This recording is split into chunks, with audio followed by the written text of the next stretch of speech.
जय हिंद दोस्तों, एक बार फिर तैयार हूँ अग्निवीर के लिए। अग्निवीर की वैकेंसी आ गई है, आप लोगों ने देखा होगा, नोटिफिकेशन आ गया अग्निवीर का। बात कर लेंगे अग्निवीर के सिलेबस की, थोड़ी देर सिलेबस डिस्कशन करूंगा, उसके बाद सीधा टॉपिक पे चलेंगे। ठीक है, सिलेबस क्या होता है बेटा? पहला सिलेबस जो हमारा होता है मैथ्स का, मैथ्स पोर्शन होता है, अर्थमेटिक मैथ्स आता है इसमें। सेकेंड हमारा आता है रीजनिंग का, रीजनिंग भी आती है। ठीक है, रीजनिंग भी आएगी। उसके बाद थर्ड पोर्शन हमारा होगा, थर्ड पोर्शन की बात करें इसमें जीएस भी होगी, है ना। फोर्थ की बात करें, इंग्लिश हमारी 20 नंबर की होगी। इंग्लिश ही हमारी होगी बेटा 20 मार्क्स की, 20 मार्क्स की। बाकी का ये तीनों मिलाकर 30 मार्क्स का होता है। तो इसी तरीके से जो हमारा इंग्लिश और रागा, इसको हम लोग रागा बोलते हैं, ये हमारा हो गया रागा। ठीक, ये हमारा हो गया इंग्लिश। इन दोनों को मिलाकर के 50 नंबर का एयरफोर्स बाई ग्रुप का जो सिलेबस बनता है और बाई ग्रुप का पेपर बनता है वो 50 मार्क्स का बनता है ना। 50 मार्क्स का पेपर बनता है। इसी तरीके से हम लोग आपको पढ़ाएंगे और मैं भी आपको इसी तरीके से पढ़ाऊंगा। ठीक है, ये आपका सिलेबस था। इसमें मैथ्स वाले पोर्शन में, जैसे मैथ्स वाले पोर्शन की बात कर लीजिए, क्या क्या चैप्टर इंपॉर्टेंट होंगे वो चीज़ मैं आपको बता देता हूँ। परसेंटेज हमारा इंपॉर्टेंट होगा, percentage chapter. Ratio proportion important होगा, रेशियो प्रोपोर्शन। ठीक है, रेशियो एंड प्रोपोर्शन की बात कर लीजिए, रेशियो एंड प्रोपोर्शन हमारा इंपॉर्टेंट होगा। और उसके बाद फिर बात कर ली जाए, नेक्स्ट बात की जाए तो टाइम एंड वर्क हमारा ज़्यादा इंपॉर्टेंट रहता है एग्जाम के पॉइंट ऑफ व्यू से, है ना। टाइम एंड वर्क ज़्यादा इंपॉर्टेंट रहता है। और उसके बाद फिर बात कर लीजिए हमारा, ठीक है, टाइम एंड वर्क हो गया, परसेंटेज हो गया, रेशियो एंड प्रोपोर्शन हो गया। उसके बाद बात कर लिए मिक्सचर एलिगेशन की, मिक्सचर एलिगेशन भी हमारा आता है ना। इसी तरीके से ये मिक्सचर एलिगेशन भी आता है हमारा। इसी तरीके से बेटा जो इंपॉर्टेंट टॉपिक होते हैं वो मैथ्स के, है ना। तो परसेंटेज हो गया, रेशियो प्रोपोर्शन हो गया, टाइम एंड वर्क हो गया, मिक्सचर एलिगेशन हो गया, सीपीएसपी हो गया। सीपीएसपी का मतलब, सीपीएसपी हो गया हमारा कॉस्ट प्राइस सेलिंग प्राइस, क्रय मूल्य विक्रय मूल्य, ये भी हमारे आते हैं। और सीआईएसआई हो गया, चक्रवृद्धि ब्याज, और सिंपल इंटरेस्ट साधारण ब्याज। इस तरीके से बहुत सारे चैप्टर हैं मैथ्स के जो बहुत इंपॉर्टेंट है। लेकिन एग्जाम के पॉइंट ऑफ व्यू से देखा जाए तो सबसे ज़्यादा जो क्वेश्चन बनते हैं वो हमारे इस चैप्टर से बनते हैं, परसेंटेज और रेशियो प्रोपोर्शन से, है ना। परसेंटेज हो गया, रेशियो प्रोपोर्शन हो गया, और जो ज़्यादा इंपॉर्टेंट होता है वो हमारा होता है स्क्वायरिंग वाला अर्थमेटिक पोर्शन। अर्थमेटिक पोर्शन में हमारा जैसे स्क्वायर्स हो गए, स्क्वायर्स हो गए, क्यूब हो गए, इस तरीके से हमारा जो होता है वो एयरफोर्स का सिलेबस मैंने आपके सामने डिस्कस किया। अब मैं आपको उसके बाद सीधा एक परफेक्ट स्क्वायर की ट्रिक बताऊंगा कि how to find perfect square with a short trick, है ना।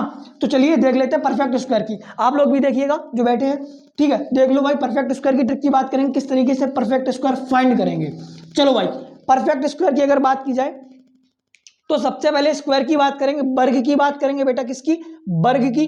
ठीक, वर्ग को हम लोग कैसे निकालेंगे? जैसे मैंने बोल दिया, 1 से 1 से लेकर के 1 से 1 to 100, 1 से 100 तक के वर्ग को हम लोग ओनली ऑन सिर्फ माउथ से बोल सकते हैं, है ना। और बता भी दूंगा किस तरीके से हम लोग फाइंड करेंगे। चलो कोई सा एक नंबर ले लेते हैं, जैसा पहला नंबर शॉर्ट ट्रिक है ये स्क्वायर की बात करेंगे। कोई सा एक नंबर ले लीजिए, जैसा नंबर लिया मैंने 35। अगर मैंने 35 का स्क्वायर किया तो 35 का स्क्वायर करेंगे हम लोग, तो 5 का स्क्वायर जो हमारा होगा, 5 का हमारा हो गया सीधा 25। ठीक, ये हमने लिख दिया। और 3 का मल्टीप्लाई एक नंबर एक्स्ट्रा वाले से, तो 3 का जो मल्टीप्लाई होगा वो बेटा किससे करेंगे? 4 से। तो 4 3 जा 12, ये आ गया हमारा 35 का। अब कोई नंबर ले लो, सपोज करो मैंने 49 ले लिया, 49, ये तो हमारा 5 वाला हो गया था। अब बोलते सर 49 की ट्रिक बताओ, 49 की क्या ट्रिक होगी? तो 49 की ट्रिक होगी हमारा प्लस जैसा साइन बना लिया। ठीक है, प्लस जैसा साइन बना लिया। इसमें 9 का स्क्वायर, इस वाले बॉक्स में, इस वाले बॉक्स में हमने 9 का स्क्वायर लिखा 81, इसमें लिखा 4 का स्क्वायर 16, ये लिख दिया। ठीक, 4 का स्क्वायर, उसके बाद इनका मल्टीप्लाई करना। अब इनका मल्टीप्लाई करो, 9 4 जा 36, 36 इंटू 2 कितना हो गया बेटा?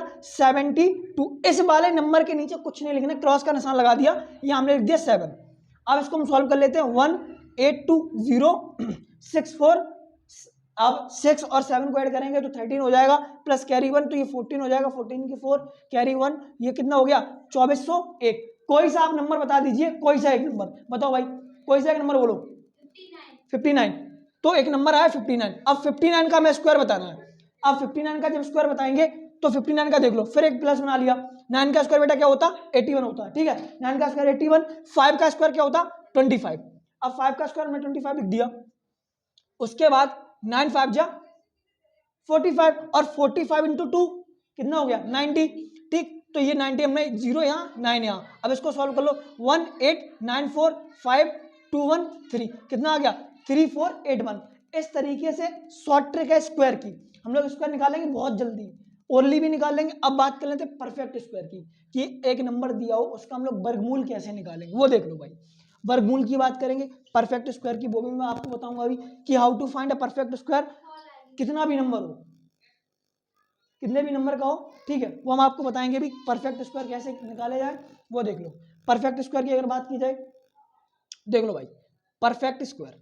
अब परफेक्ट स्क्वायर का मतलब क्या होता है, पूर्ण वर्ग संख्या, है ना। तो परफेक्ट स्क्वायर कैसे निकालेंगे, देख लो। Perfect square, how to find perfect square कैसे निकालेंगे, देख लो। जैसे मैंने कोई नंबर लिख दिया, स्टार्टिंग करते हैं छोटे से, जैसे लिख दिया मैंने